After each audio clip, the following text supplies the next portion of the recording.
ಈ ವರ್ಷ ತಮಗೆಲ್ಲ ಗೊತ್ತಿದೆ, ಈ ವರ್ಷ ಶುರುವಾಗುವಾಗಲೇ ನಾನು ನನ್ನ ಮಾಧ್ಯಮದ ಕೇಳಿದ್ರು, ಏನು ಈ ವರ್ಷ ಹೇಗೆ ಕರೆಂಟ್, ಈ ವರ್ಷ ಯಾವುದೇ ಕರೆಂಟ್ ಕಟ್ಟಿಲ್ಲ ಅಂತ ಕೇಳಿದ್ರು.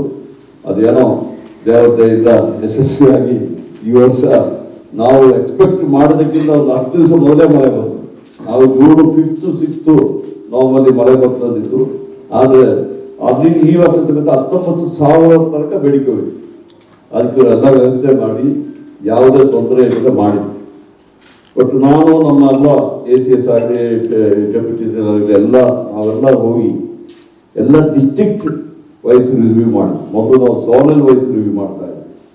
ಎಲ್ಲ ಎಲೆಕ್ಟೆಡ್ ರೆಪ್ರೆಸೆಂಟೇಟಿವ್ಸ್ನ ಕರ್ಕೊಂಡು ಹೋಗಿ ಸುಮಾರು ಇನ್ನು ಬಾಕಿ ಇರೋದು 4 ಡಿಸ್ಟ್ರಿಕ್ಟ್ 5 ಡಿಸ್ಟ್ರಿಕ್ಟ್ ಬಾಕಿ ಇದೆ.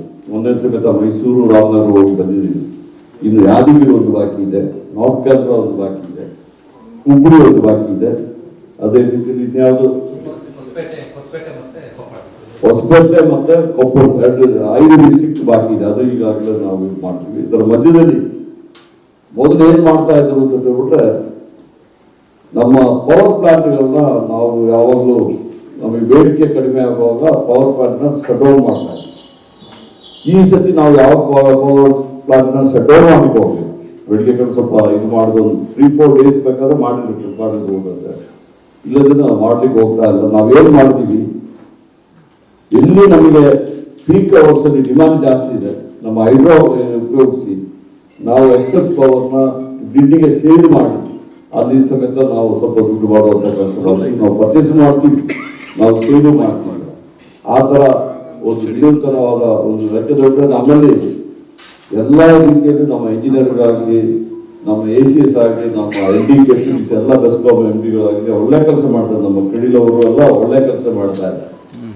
ಅದರಿಂದ ನಮ್ಗೇನಾಯ್ತು, ಇವತ್ತು ಯಾವುದೇ ತೊಂದರೆ ಇಲ್ಲ ಮಾಡ್ತಾ ಇದ್ದಾರೆ. ಇನ್ನೊಂದು ದೊಡ್ಡ ನಮಗೆ ತೊಂದರೆ ಆಗಿದೆ ಅಂತ ಬಿಟ್ರೆ ಅಕ್ರಮ ಸಕ್ರಮ ನಮ್ಗೆ ಗೊತ್ತು. ಇರಿಗೇಷನ್ ಪಂಪ್ ಸೆಟ್ ಅಲ್ಲಿ 2004ರಿಂದ ನಾವು ಒಂದು ಅಂದಿನ ಸರ್ಕಾರ ಒಂದು ಡಿಸಿಷನ್ ತಗೊಂಡು, ರೈತರು ಏನು ಹೇಳಿದ್ರು ನೋಡಿ, ನಾವು ದುಡ್ಡು ಕಟ್ತೀವಿ, 10,000 ಕಟ್ತೀವಿ, 15,000 ಕಟ್ತೀವಿ, ಕೆಲವರು 50 ರೂಪಾಯಿ ಕಟ್ಟಿದ್ದಾರೆ.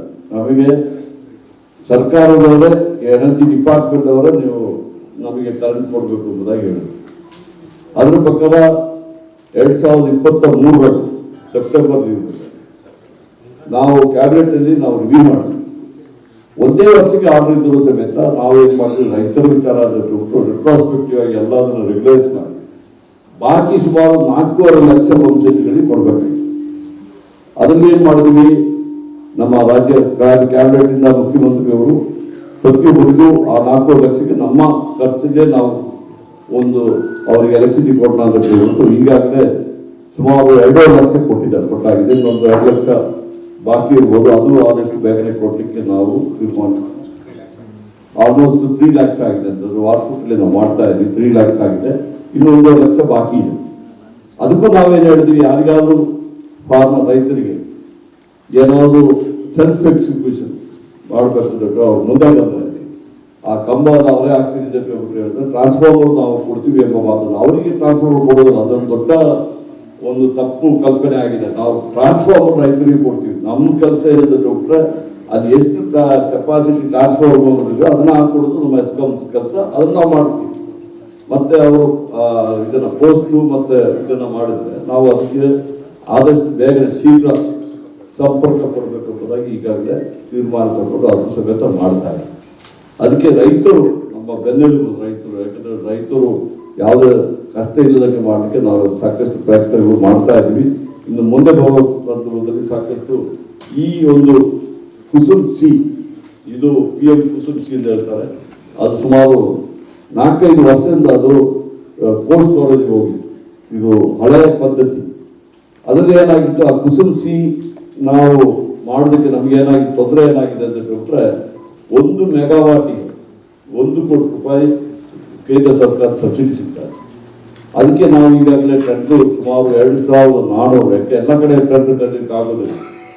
ಸಬ್ಸ್ಟೇಷನ್ ಎಲ್ಲಿದೆ ನಿಮ್ಗೆ, ಕುಸುಮ್ ಸಿ ಎಲ್ಲಿದೆ ಸಬ್ಸ್ಟೇಷನ್ ಇರೋ ಕಡೆ ನಾವು ಅಲ್ಲಿ ಲ್ಯಾಂಡ್ ತೆಗೆದು ಆ ಲ್ಯಾಂಡಲ್ಲಿ ಸೋಲಾರ್ ಎನರ್ಜಿ ಮಾಡಿ ಆ ಸಬ್ಸ್ಟೇಷನ್ಗೆ ಮಾಡಿದ್ರೆ, ಆ ಇರಿಗೇಷನ್ ಪಂಪ್ ಸೆಟ್ ಇರೋ ಸಬ್ಸ್ಟೇಷನ್ಗೆ ಕೊಟ್ಟರೆ ಅಲ್ಲಿ ನೇರವಾಗಿ ರೈತರಿಗೆ ಆ ಭಾಗದಲ್ಲೇ ಕರೆಂಟ್ ಕೊಡುವಂಥ ಕೆಲಸ ಈಗಾಗಲೇ ಚಾಲನೆ ಮಾಡಿದ್ವಿ. ಅದಕ್ಕೆ ಅಧಿಕೃತವಾಗಿ 11ನೇ ತಾರೀಕು ನಾವು ಉದ್ಘಾಟನೆ ಮಾಡ್ತಾ ಇದ್ವಿ. ಮತ್ತೆ ಈ ಒಂದು ಡಿಸೆಂಬರ್ ಒಳಗಡೆ ಎಲ್ಲ 2400 ಮೆಗಾವಾಟ್ ಸಮೇತ ನಾವು ಇಂಪ್ಲಿಮೆಂಟ್ ಮಾಡುವಂಥ ಕೆಲಸ ಮಾಡ್ತಾ ಇದ್ವಿ.